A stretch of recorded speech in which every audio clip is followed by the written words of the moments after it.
Hello and welcome to the Practical Leadership Podcast, or Practica Leadership, where leaders share their tools and practical advice to make you a better leader today. My name is Max Kozlovsky and I'm going to be your host. And today we have the man in charge of leading the charge of making solar energy accessible in Latin America. He's a current managing director of Galt Energy. He has also been a consultant with some of the top consulting firms nationwide. He's worked for large organizations, but now he's devoted his time, his energy to making the environment safer, combating global warming, and having a positive impact in the communities in Latin America. Lucas Lance, welcome to the podcast. Thank you very much, Max. It's a pleasure to be here. Well, Lucas, I know that there's a lot of good things happening in your world. So what is something that has been happening in the last few months that you're excited about and want to kind of share with our audience here today? Yeah, there's a lot going on. Would you like me to go more personal or straight into business? Because I have two things that I would like to share with the audience. Please share it. We believe that leadership is about human beings, and human beings, have a personal side, have a business side. So whatever you like to share. Excellent, Max. Well, I wanted to share that in the last 6 months, I joined or became part of an entrepreneurial support group. We call it a book club, but at the end of the day, it's a forum for young entrepreneurs going through similar issues to get together and discuss what they're feeling, what their challenges are, what their ambitions are. And we frame it to different business books that we select to read. This was such a big deal to me. And we know each other personally. As you know, last year I went through some personal issues, and joining this group gave me a sense of security to open up about everything that we go through as entrepreneurs, while we try to project strengths, while we try to project that we know what's going on. It's difficult to be vulnerable in front of your team or in front of other leaders. And this was just a radical change for me, where I could be myself, where I could be open. It's been helping me to be more confident in myself as a leader. And it's given me the security that everyone goes through things. And as a leader, you have personal pressures, business pressures that mount up. And it's okay to feel them, to live through them, so long as you find a positive way to work them out. Thank you for sharing that. It's a trend that we're seeing more and more. As you know, right, I believe in the fact that every CEO, every leader needs to be in part of a peer group, kind of like what you're doing.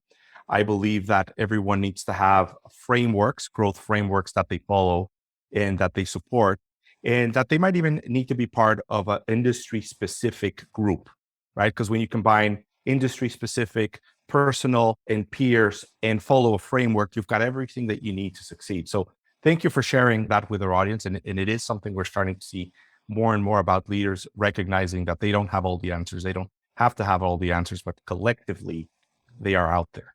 But I know that's just one piece. There's lots of other cool things that have been happening in your world. Yes, there's a very exciting piece that is going to make Max's introduction of me different the next time I'm able to join him, because our company is currently being acquired by a competitor in the industry. And we're merging to become a stronger, better funded, more talented organization capable of meeting the same mission of reversing climate change and making solar energy accessible to not only Latin America, but all emerging markets. Lucas, one of the reasons why I really wanted to have you on the show and have people get to know you is because you're one of the most purpose-driven entrepreneurs that I know. And I know it was a difficult decision to decide to, be acquired, merged, joined, however you want to describe it. But that was very clear for you that this opportunity was going to allow you to further your impact faster. And it wasn't because of the economics of it. It wasn't because of ego driven or what it meant for you. It meant we can do more of what we want to do faster, have a bigger impact faster, help impact people faster.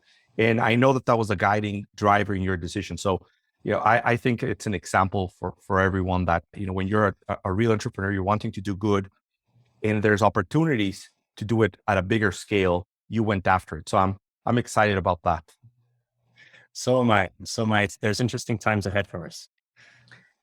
And I know that, this is about talking about leadership, but new family members, right? In the last few months too, or has it Yeah. been a little longer?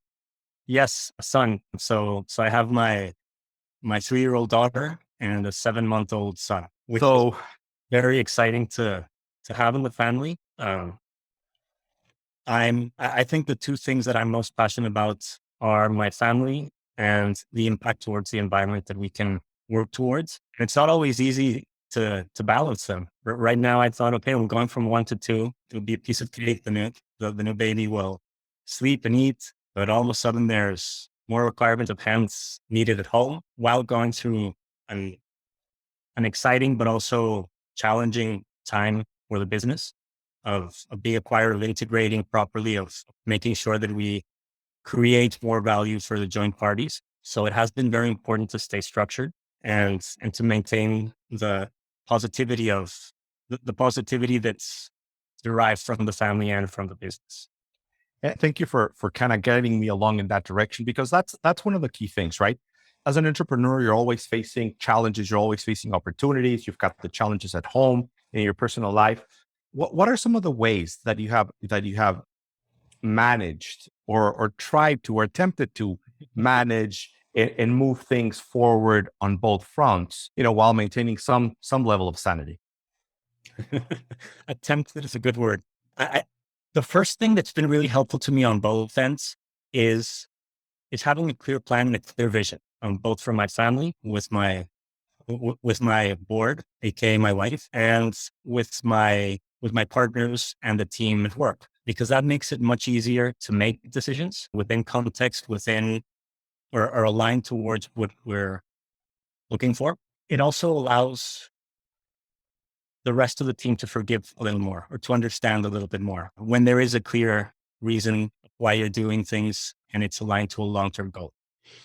Yeah. Or from that, actually structuring my day. I used to think of myself as a disorganized person. Then within my work environment at Galt Energy, I realized that I was the most organized on the disorganized group of people. So then I kind of became the organized one at the company. And then after starting to work with Bright Inc., which is the company that we're merging with, I realized that I wasn't precisely the most organized of the disorganized group. So I've had to work on that in the last couple of months on scheduling, on priorities, on written communication, because sometimes with so many things going on, it's not as easy to hop on a call or to reach someone that also has 1,000 things going on. And that's been very helpful to manage time. Yeah. So it's interesting, right? It's everything is relative. So, relatively to others, you were more organized, which is always interesting, because one of the things about startups is that you've got to have a lot of versatility, right? You've got to be able to have your hands in a lot of different pots and help support the team members and get a lot of things done. But as you are merging with another organization that has maybe been a little bit more structured, has been around a little bit longer, they have worked on processes and systems a little bit better. But at the same time, they acquired you because you add value in a way that they didn't have or couldn't have, or just wanted to get even further. So sometimes we tend to look at things as good or bad, but I believe that there's an element of timing for everything, right? And it's kind of like that evolution of getting better. So let me kind of take things back to this big subject of leadership. Over the last few years, we've had conversations where leadership has either shown or come up. It's not necessarily a term that has been discussed a lot between you and I, but there's been a lot of leadership in those conversations. And I've got to see a lot of your approach. So I want to kind of go back to the idea, to the thinking, the idea of when did you first become aware of that concept of leadership, or being a leader, or being at the forefront, that idea? As an idea, I came across it young. I'm an avid reader. As a kid, I was fixated on classical history. So reading about Roman emperors, reading about Alexander the Great. Yeah, I always saw leadership through that lens, but I never really addressed it or studied it on how to practice it myself. After I went to school, after working through a couple of years of consulting, I had my first opportunity for a leadership position. And honestly, I realized that I really didn't know very much about leadership. It, it wasn't, we're taught, we're taught informally to see the leader as a charismatic person, and we're taught to see the leader as an authoritative figure.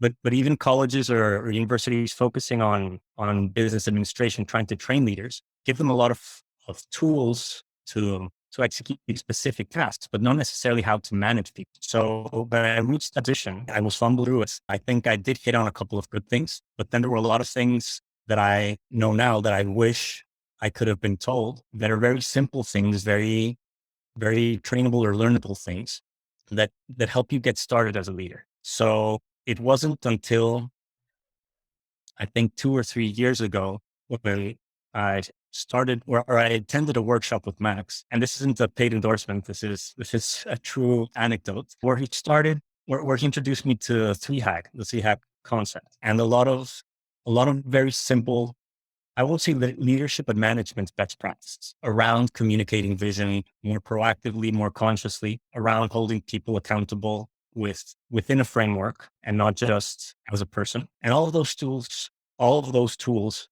helped my team iterate their learning cycles faster. And I don't think it was specifically a charismatic thing that got them to follow me. I think it was trust. I think it was them realizing that the things that I was doing were done for a reason, that they were aligned to our mission. And they trusted that. They trusted that within that process, things would go right. So I think that was my first real step towards leadership. That's awesome. And thank you for sharing that. It's always good to hear that what we do makes an impact, right? So what do you think is your philosophy, your approach, your mindset on the idea of leadership? And how do you connect that, that passion for history and what you've learned from other great leaders into that philosophy? Because a lot of people are going to talk about leadership based on the latest and greatest books, on the people they see on TV, on what they think a leader should be. But when you look at historical leaders, many times they're very different than one would expect.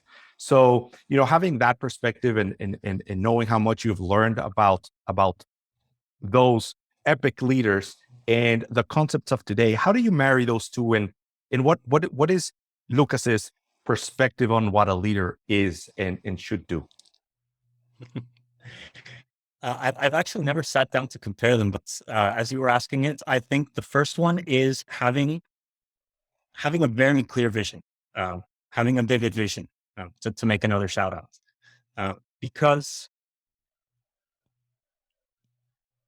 in classical times they didn't have the communication tools we have today. So having a very clear reason for being, a reason for doing what you're doing, is what habilitated or permitted those leaders to rally armies, rally countries, rally whole civilizations behind. They couldn't say, "I have an idea. Why don't we go to Persia? And I think we'll find some spoils over there." They had to come up with a really emotional vision of, we're taking back our homeland. We're bringing civilization to different peoples, and they were able to create emotional responses within their followers, and they had to be really clear in what they were laying out. The second one is around empowerment, around finding the right team to execute all the right roles. Because the same limitation that existed then around communication, an emperor, a general, couldn't constantly be in communication with his captains, because one of them was in Asia Minor, one was in Greece. So they had to select the right people, communicate the long-term vision, the long-term objectives correctly, and then empower them to do what they needed to do. Right now, we have tons of communication tools. We have the phone, we have Zoom, we have Slack, email, WhatsApp, so many things to be communicating with people. But I think those things still hold true. You need to have the right people to execute on the right things, and you need to make sure that they are completely aligned to your objectives and to your vision. So it's interesting, right? Because what holds true back then holds true today, and that's something you have worked on really diligently on. So being very purpose driven, but being able to communicate it in a way that engages others, that brings out emotion in others. Been diligent in selecting the right team members, giving them clear jobs and responsibilities, and ultimately empowering them, like letting them do what they're supposed to do and what they are capable of doing. So that is like fundamentals of great leadership that are true then, true today. So one of the things we like to do here in practical leadership is say, okay, those are it's a great, really great framework. With just a reminder to our audience, you can go to practicalleadership.com or practicaleadership.com. You're going to be able to download a summary of today's conversation and at least one of the tools that we're going to be either discussing or building here today to help you be a better leader. So make sure to go to the website, download the summary that we will create for you. But the next part is this: how, right? Like how do you do this? Let's start at the end. How do you empower people, right? I think that a lot of our audience is going to have heard this idea of starting with why and having a purpose. I think a lot of them are going to be strong about, yes, I got to get the right seats in the right place, right? The right people on the bus. A lot of Jim Collins ideas, but then the how. How do you do it? So I want to start with empower. How do you empower people? It's one of the scariest things. I think that people that are capable and people that have had success by carrying a lot of the weight themselves have a hard time with. You laugh because I know that's been you. We know it's been you, but you also have been transitioning to that. So how have you done it?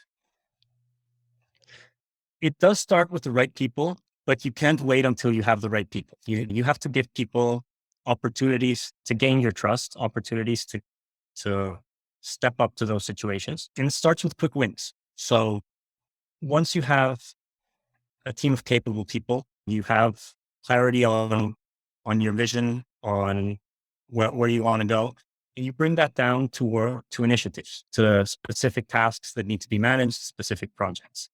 From there, what I've always liked to do is try to match up people's abilities or people's superpowers. So everyone has a superpower to the initiatives that are important to the company at the moment. Depending on their seniority and their capability at the moment is how much of those initiatives they get. But it is important to give them ideally something that they can have a quick win, because that'll give them a sense of winning, a sense of pride, a sense of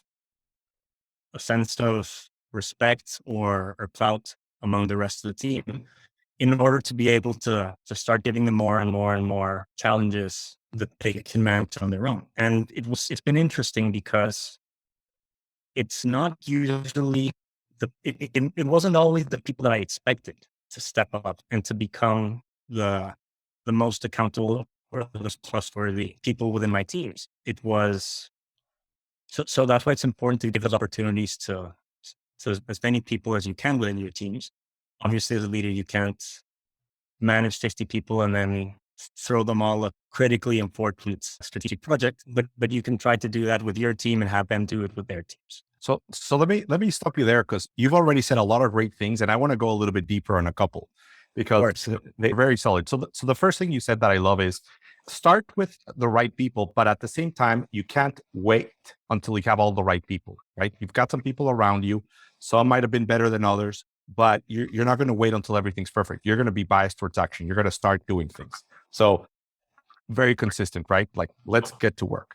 You talked about, priorities, projects, tasks, making sure that they are very clear on what needs to be done, and connecting your team members to their strengths, to their superpowers, putting them in a place where they're going to be succeeding with what they're naturally good at. And then this is one of the things that I just don't think gets discussed enough. And I love that you brought it up. Make them feel accomplished, right? Make them feel good. Give them, help them feel more confident in their own selves, help them feel stronger in their abilities, make them look good and feel good to their peers as well. So you're building up people's confidence along the way. And I believe that how people feel is probably one of the most important things that we don't just discuss enough. So I'm going to go deeper on that. So, okay, great. When somebody has a superpower, which is clearly distinguishable, it's easy. But how do you even find some of these superpowers?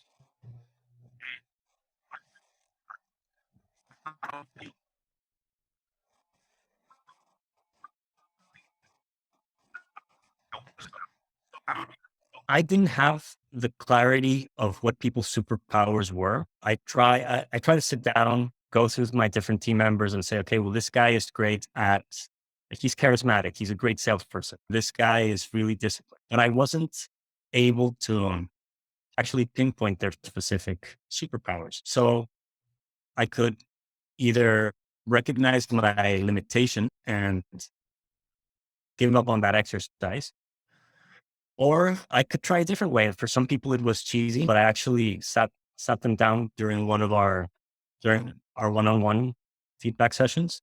And I asked them, what do you think your superpower is?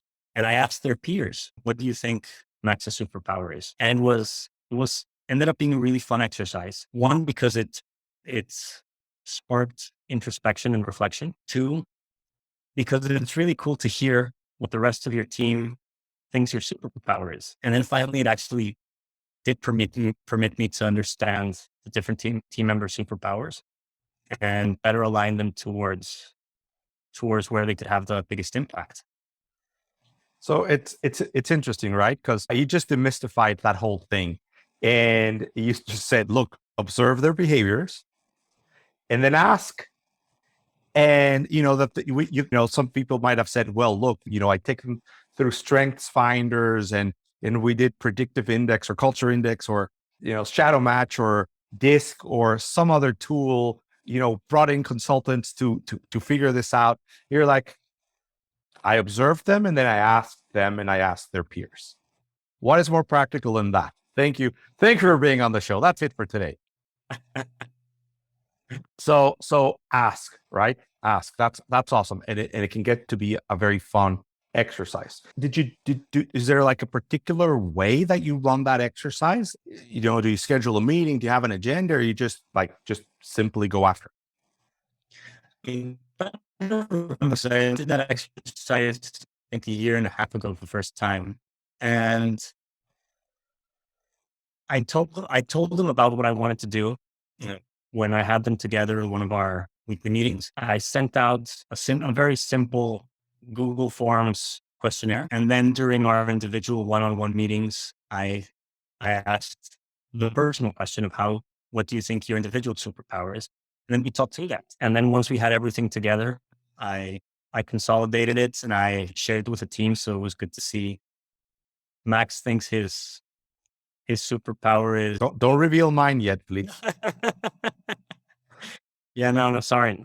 But then it's also good to see and your team members think that you're great at refocusing people towards the key initiatives. You're great at finding the most important issue to focus on within problems or within a discussion, et cetera, et cetera. So it was good for everyone for it to be published as well. So a reminder for our audience, practicalleadership.com, practicaleadership.com. I'm going to ask Lucas to share that simple survey that he's already figured out that worked for him, and see if he's willing to share it with you guys and help you take your team through this exercise. We'll call it the Lucas Lance Superpower Exercise. So that has been helpful in kind of identifying the strengths, which then allows you to help people focus on the tasks and priorities that are going to leverage them the most, which leads to this big idea of empowerment, right? So it's kind of like one of the ways that you have solved empowerment with your team. Is there another one of these like go-to tools that you like to use that you're like, look, I had to either develop this or learn this, but by using it, it has really helped take my leadership to the next level? I know there's lots of things that you use, but is there something that comes to mind? Yes. For this next step, There are more sophisticated tools to do this. As a startup, we had a limited budget, but I relied on things that I did learn from my management consulting days. Back in Bain, I remember every time we started working with a new team, we would sit down and we would review our MBTI personality types so that everyone on the team would understand each other a little bit better. And specifically, or the most important thing for me there was the relationship between the manager and the team. Because if a manager, and around accountability, there are managers who want to be kept up to date constantly. There are other managers who say, I'll see you when the task is done. I trust you that in 3 weeks when we meet, I'll have a great product. So understanding that was very important to me back then. And I've tried to replicate that here. Once I assign someone a challenge, I do sit down with them and talk about how they operate, how they communicate, how I operate, and how I communicate. In my case in particular, I don't want to get involved so long as I'm being kept up to date.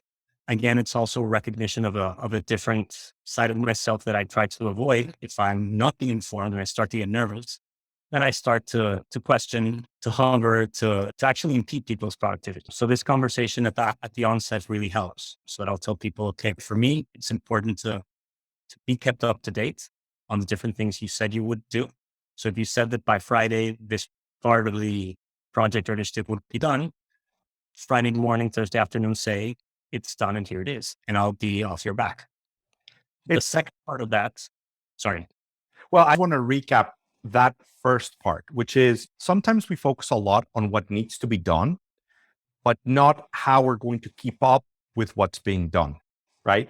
So we kind of just get into the thick of things, but because we don't have like a management system around the task, the priority, or the activity, we have breakdowns in communication, we have breakdowns in expectations, and friction gets created both in the quality of the work or in the relationships that we have. So you're saying, hey, let's not only get clear about what needs to be done, but how we're going to be managing the process of getting it done. Starting with how does the manager and the report, how will they communicate? And just getting very clear about those expectations of not just the project, but the expectations of the communication within the project. So it's a different perspective and a powerful mindset, right? Not just look at what is being done, but look at how it's being managed. Correct.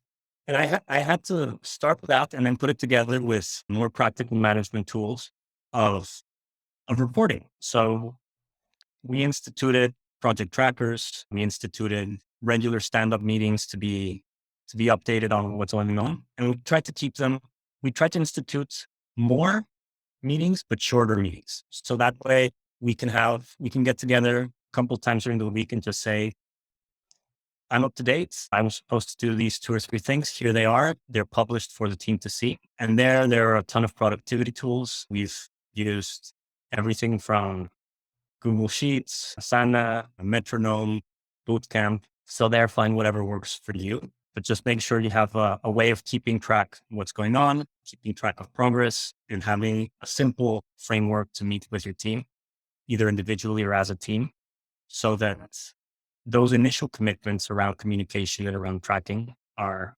being met, and that the project on its desired track. So that's another really cool thing you've mentioned, right? Like you identified your style, and your style is, I need a lot of frequent communication because I'm just saying what Lucas said, I need to know what's going on. Otherwise I get nervous and then I start asking a lot of questions and then I start going deeper than I have to. And then it makes people uncomfortable and all these great things. So you've told your team, keep me informed. Lots of short bursts of information. So I know what's going on. So I know that you have control. And that has been helpful in doing shorter, but more focused meetings as well, which kind of takes me into the subject of meetings, right? So most people will cringe at the idea of more meetings. How did you decide or define that more meetings was the better thing to do? It was difficult for me, and it was difficult for my team because first I had to get over that mental block that you say. And then I had to convince my team of it. And making them shorter was one of the trade-offs that really helped. Because when first I said, okay, guys, we're meeting once a week and we'd be meeting for 2 hours once a week.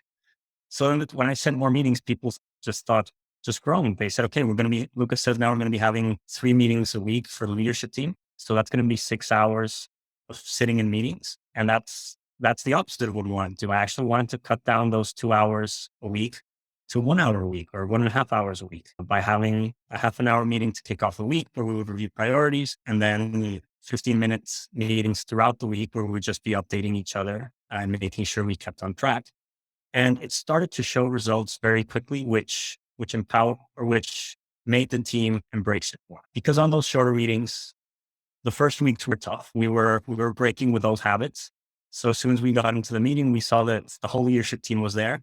And we wanted to get into every single issue that we had on our to-do list that involved the leadership team. So then we'd finish those 15-minute sessions, and then I'd just say, okay, time's up to bring up what's critical. And then that does detonate more meetings after that, but it detonates a meeting that has to be attended to by 2 people on a team or people that aren't on these meetings. Okay. So sorry for our audience we had a little bit of a hard time there with our sound. We're going to try to see what we can fix, but we'll make sure that you get the right content.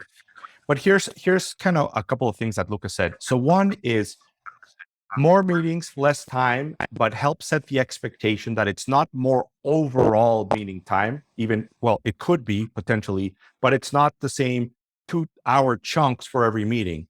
They're going to be more focused, and you're going to make sure that you talk about the right things in each of those meetings.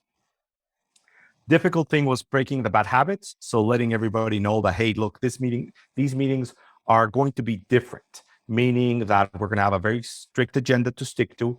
They're going to be bound by time, and we're going to have the discipline to stick to it. And recognizing that there's going to have to be follow-up meetings after that meeting, but then you'll have the players that need to be in that meeting. So the goal is everybody is aware of what's going on, but no one is wasting their time, right? So the question I always ask when it comes to meetings is, are the people in the meeting either getting value or giving value? If not, why are they there? So they are giving value in terms of letting other people know where they are. They're getting value because they know where others are. And then after that, they can go to have other meetings where they're either giving value or getting value and not stuck in somebody else's conversation. So being disciplined was a key in making that happen, and letting the team know that there was going to be a transition and that it might be tough at first, but you were going to give it a shot. So how do you get people to be okay with experimenting and trying things? Because I'm sure you've tried lots of things and not everything has worked, but there seems to be a willingness to try new things. How do you accomplish that? How do you get people willing to try new things? At the beginning, it wasn't necessarily easy, but it was a quick acceptance of trying new things because there were a lot of things that weren't working. There was a lot of frustration. There was a lot of inefficiency in both in company results and at interpersonal levels. So it was clear that we needed to do things different. A lot of people had ideas. This is what we need to change. This is what we need to change. But at the end of the day, it was just clear that something needed to change. And then after that, one of the things, or with a large part of the team, is that they did start to trust the process. They did start to trust that things that were being changed were generally for the better, so long as they were communicated with the reasoning behind it. Sometimes they weren't. And that was important to have the openness between the team for people to come to me and say, Lucas, I don't think this meeting structure worked. And we'd be open to that feedback. And sometimes we'd say, yeah, you know what, you're right, it was a mess. And sometimes we'd say, just give it time, trust us. Let's try to improve on X and Y for the next meeting. And we'd go through it. So it sounds like, something we see all the time is nothing ever works perfectly. And I think that it's human nature to want things to get better. So in your case, your team saw a need to change how they were operating, how they were meeting. There were lots of different ideas on how to do it, but ultimately a direction was defined and people kind of trusted that there's going to be a process of figuring out how things work. And along the way, you received feedback for that process and were open to changing things. So in other words, you didn't say, okay, we're going to change from X to Y and you're going to like it, but rather we're going to change from X to Y. We're going to get feedback and we're going to continue to iterate and continue to improve it. So ultimately, we're getting better and we're all feeling that we're moving in the right direction. So that was kind of working through opposition. Did you ever have to deal with someone that resisted the change, that resisted the progress? Definitely. And that did require a stronger hand than I like to use. I'm very peaceful or very, I think you're composed and logical, I would say.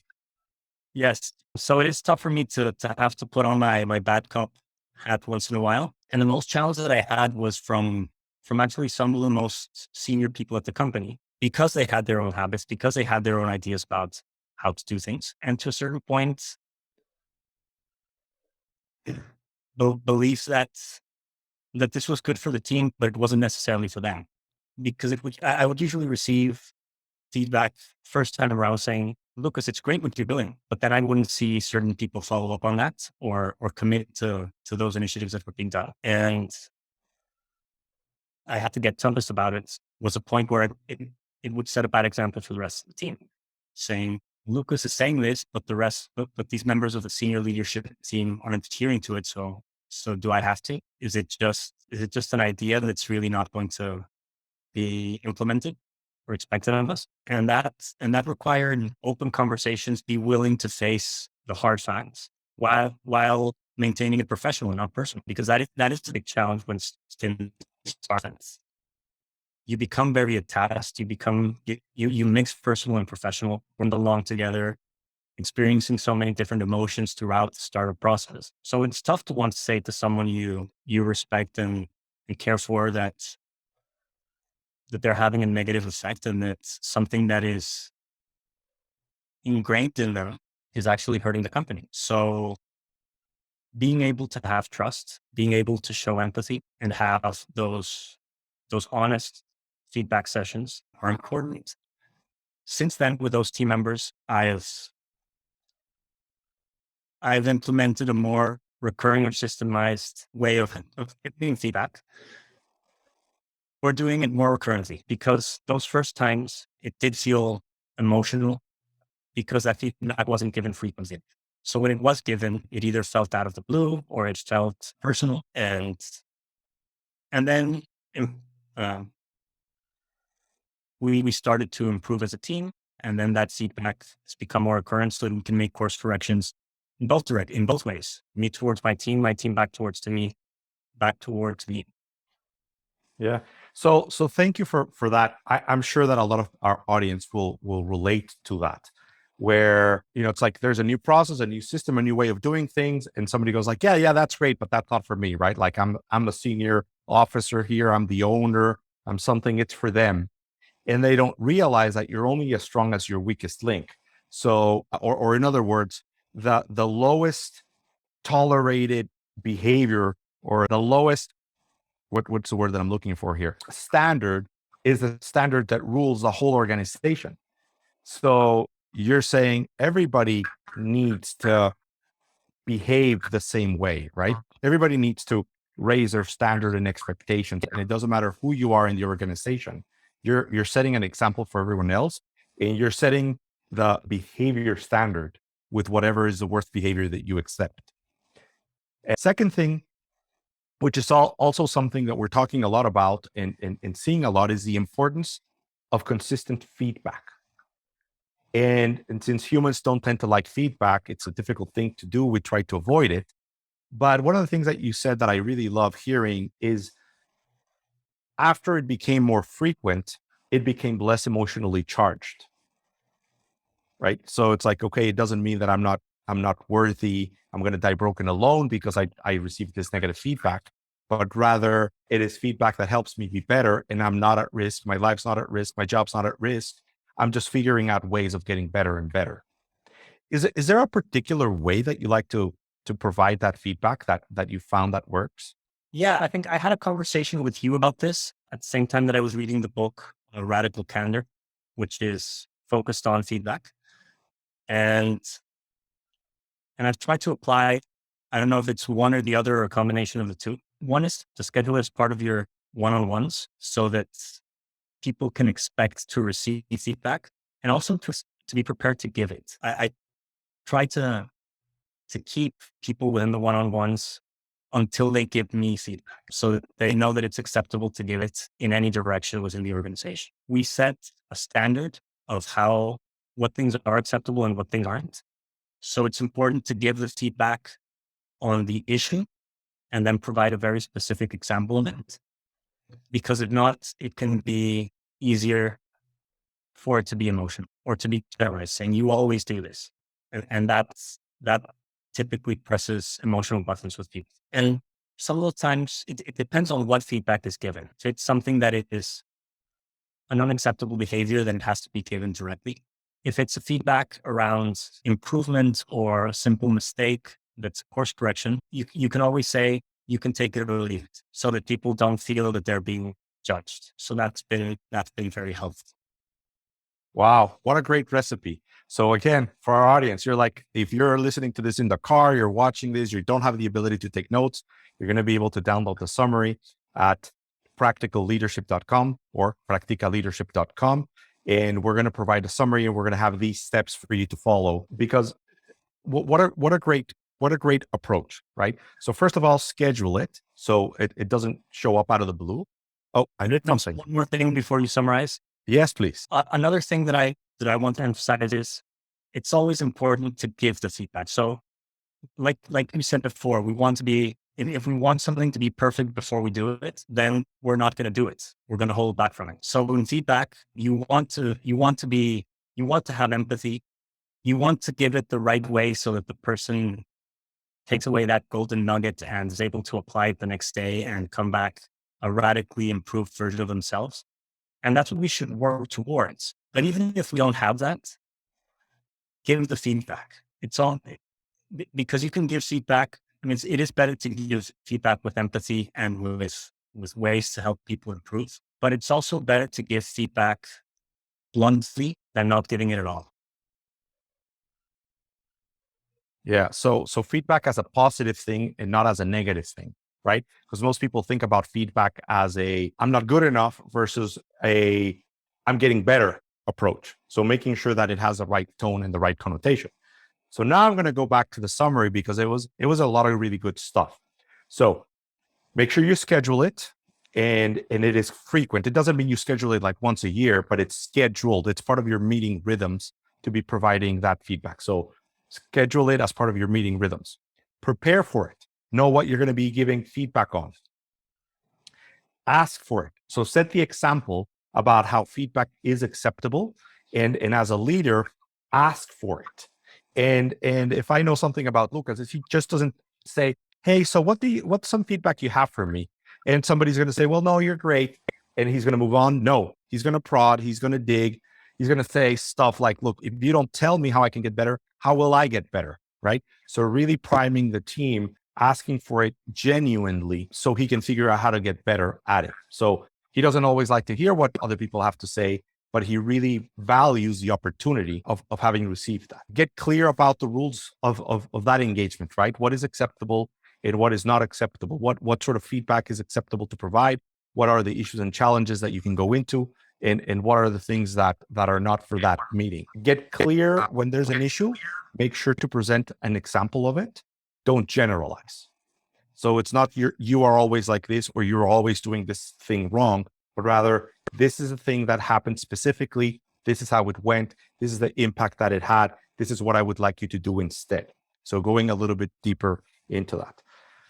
Make sure that people understand that you're not judging them. So I'm gonna say something here that I also interpreted, which is you are giving feedback on the behaviors, not on who they are.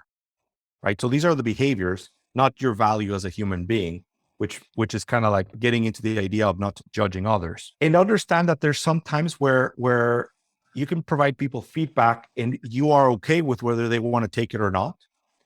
And sometimes where you're almost, demanding that they process that and incorporate it into their new behaviors. So kind of going back to those rules, and you've got to give it and you've got to take it. So everybody has to be a provider of feedback. Everybody has to be a receiver of feedback if you're wanting to improve. Did I miss anything, Lucas? No, that was a great summary. And actually, so if I ever decide to write a book, I'm going to ask you to be my editor. You made it all sound much better than how it came out of my mouth. Oh, no, you did great. So how do you know if your feedback sessions are working, if they're going well, if people are accepting it and listening to it? Or how do you know if you're wasting your time with feedback? The way I realize if it's working or not is based on the feedback that I receive. Different people get it in different ways, but people have been able to gain the confidence to say brutally honest things back to me on how the team is feeling.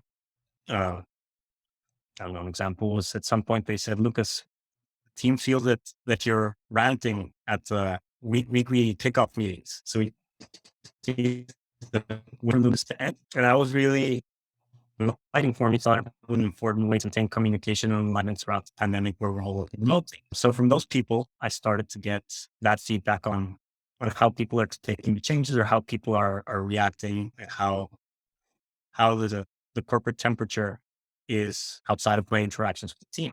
And it's also important to see if people are improving on the feedback that they're receiving. If they're not improving, then it's one of those things as well. You just have to ask, what's in your way? What's blocking you? What's limiting you? Because we've been over this a couple of times, and sometimes it will be people being honest about what's limiting them. Sometimes they'll be honest about how your feedback wasn't as constructive or as actionable as you thought it was. So all of that helps the growth cycle, both for the team and for myself. Excellent. So you've once feedback's been provided, you've got to continue with the management of the feedback, right? So it's kind of like a recurring theme where you don't just do things, but you kind of keep your eye on the ball. If you're talking golf, it's like you're focusing on your follow through, not just the impact, right? Meaning you're seeing what happens after, and you're keeping track of it. Right? You're staying in touch with everything that you're doing to make sure that it's working.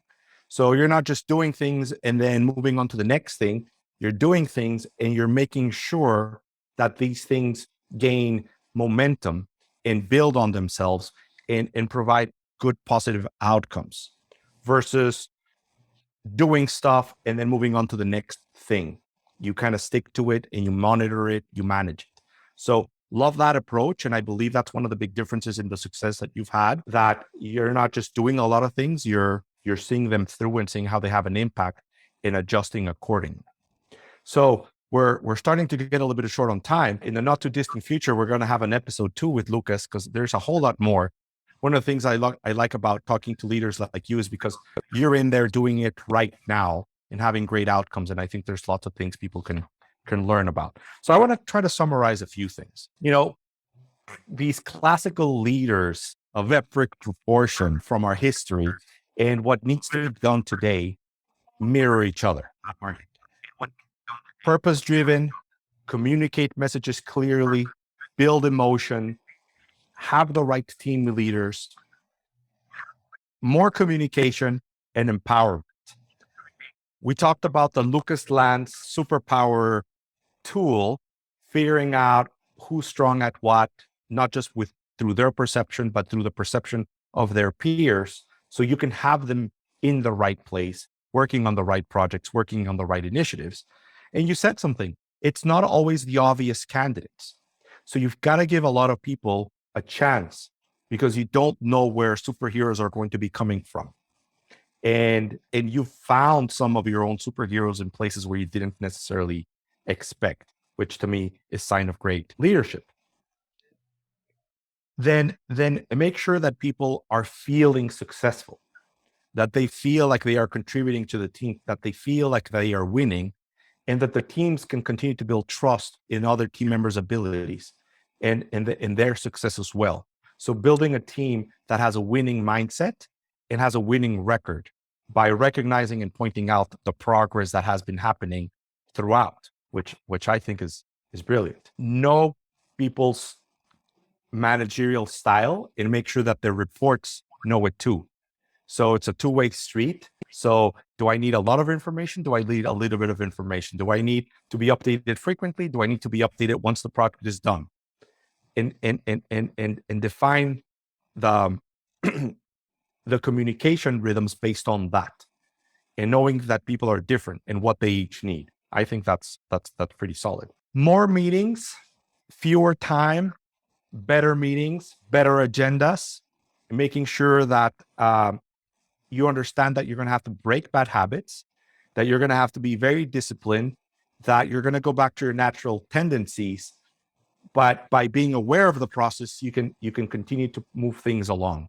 So, shorter meeting updates, for example, but then you move on, you can have more meetings, but have the right people in each of those meetings versus everyone wasting their time, right? People feel more productive and they feel like they're getting value. And the next big conversation was on the feedback. So, that we're going to create a tool for so people can follow, because I'm sure that there's a lot of nuances on how you do these things. And I'm sure our audience would want to kind of figure out the Lucas Lance formula for getting feedback, receiving feedback, and overall helping the team and the organization move forward and improve. Wow, that was a lot. There's been a lot of great content here. Lucas, I know that there's a bunch of different things that you'd like to share with an audience, but what is something that I haven't asked you about, or something that you want to talk about, something you want to share with other leaders that are out there, grinding it out? Some of them might be leading organizations, some of them might be leading departments, some of them might be leading sports teams. We've got a broad audience, but what is something that you've learned that you'd like to share with others?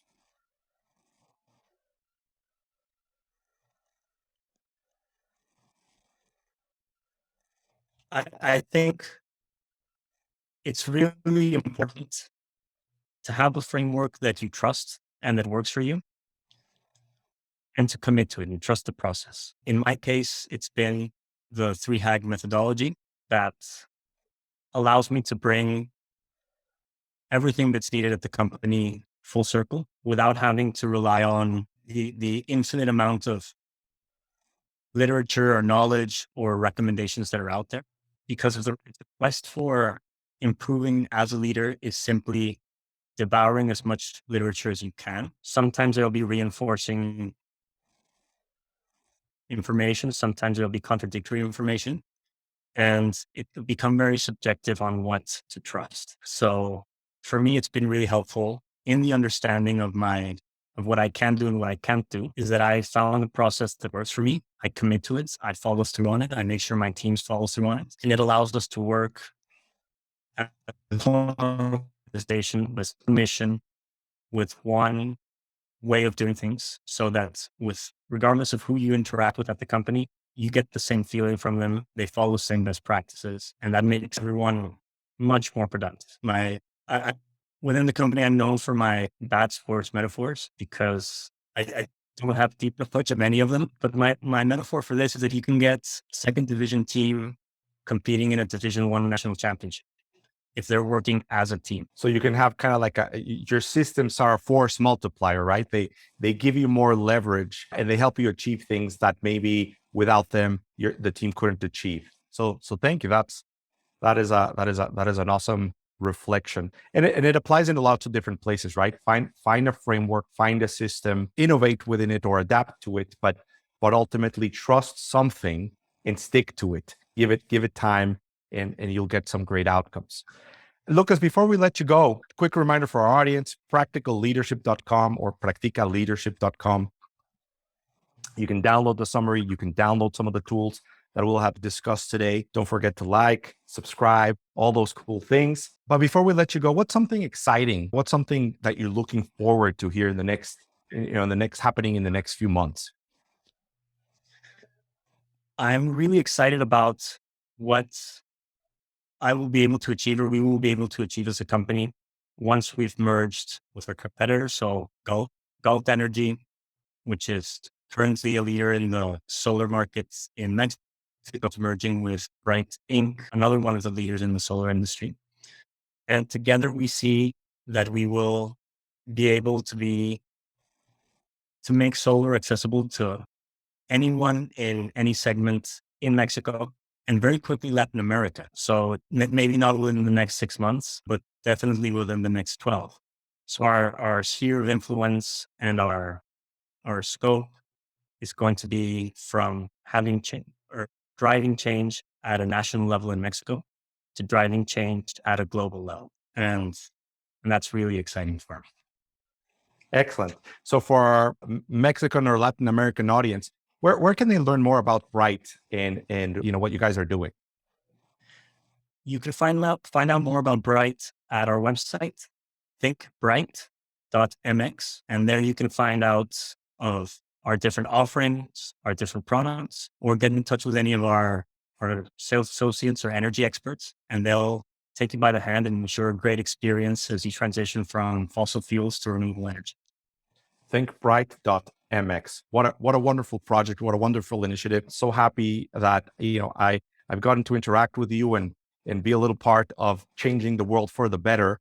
And, best of luck continuing to drive that in Mexico, Latin America, and helping the world be a better place. So Lucas, thank you so much for being in the podcast today. We really enjoyed the time. You gave us a lot of great value, and we look forward to seeing you again in the not too distant future. Thank you, Max. This was really enjoyable.